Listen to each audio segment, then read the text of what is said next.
Hello again and welcome to DanWhiteBooks, the book review channel where we add insights into the wondrous worlds of literature for both those who do read and those who don't. Today we're reviewing and discussing a modern work that in my mind is sure to be held up as a classic in the coming years, and that is The Book Thief by Markus Zusak.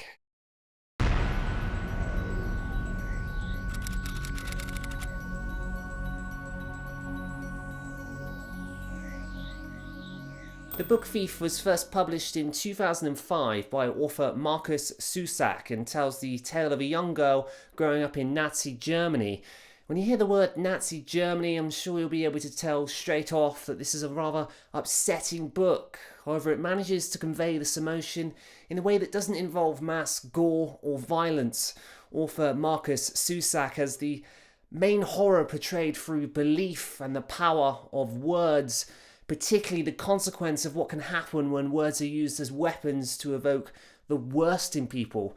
And boy, does he make that point well, capturing a side of Nazi Germany that most wouldn't wish to, and that is with the German people themselves, at least those who are against everything Hitler wants them to believe. There are many characters to this work, their main protagonists being a girl called Liesel, who very early on witnesses the death of her younger brother on a train journey to her new foster parents' house. At his loss, she is inconsolable and is practically dragged inside. She never sees her mother ever again.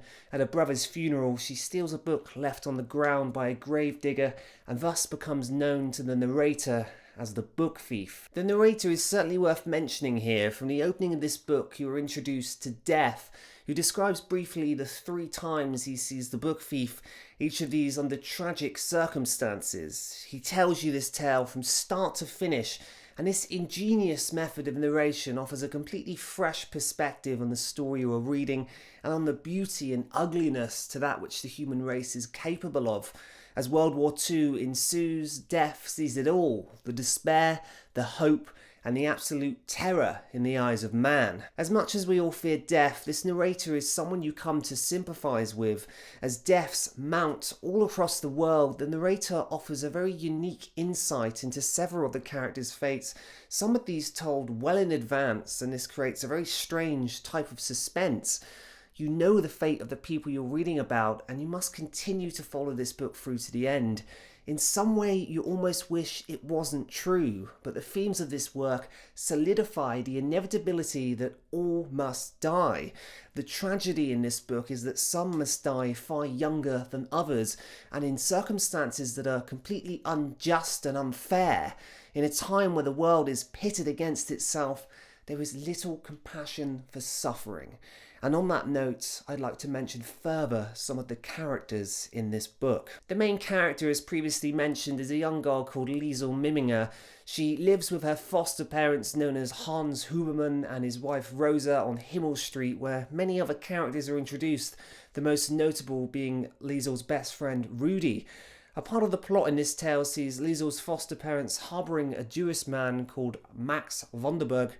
Rosa, who is Liesel's foster mother, is always seen to be swearing, and the author gives the impression that she's uncaring. However, this is shattered when she takes in a Jew with her husband, no questions asked.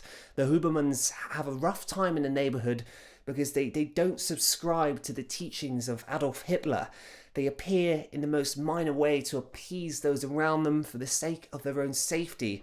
However, people have doubts about the family's true allegiance. And this is a good point to raise. Those in Germany who did not support the party were ostracised and punished by their neighbours and peers. The beauty in Hans Huberman's character is that he can see past the label of Jew and instead see an individual. There is one point in this book where Jews are being paraded down the street the characters live on, and Hans, seeing them starving and suffering, gives one a piece of bread. He is immediately punished and weeps later to his family, stating he did the wrong thing. This demonstrates, really does, the true horror of a regime that controls people en masse. Hans made a right choice. We would all agree that feeding someone who is starving is correct and proper, yet Hans later conceives this to be a bad choice, and in an awfully backward way, it could be interpreted as such. Hans saw how to ease the suffering of another, but forgot that the state was averse to its citizens helping what they saw as not an individual or a person, but instead as a label, as a Jew. This is why so many who were against what was happening felt powerless to help. The state forced many to follow its inhumane agenda and punished those who did not fall in line. The state in this case dictated the moral truth of right and wrong and made those question their actions even when they were morally correct to take. It's a powerful moment in the book and one that leaves you reeling inside. The good man cries because he made a good decision.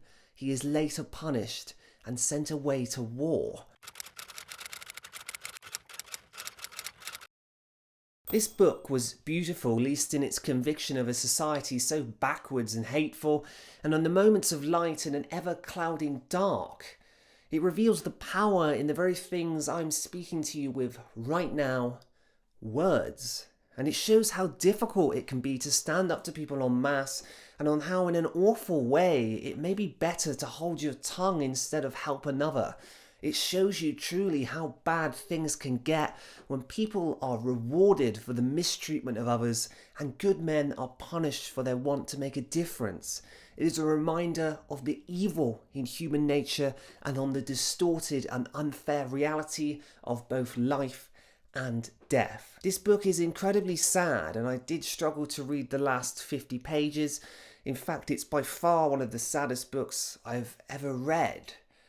But as ever, with books that evoke such a beautiful reaction, much like a masterpiece on an art gallery wall, it has the ability to move something within, and it does this in a way that keeps your focus pinned to the most horrific events of our time, in a tale that gives hope for better in the world, at least in the small actions of those who are not afraid to show they care.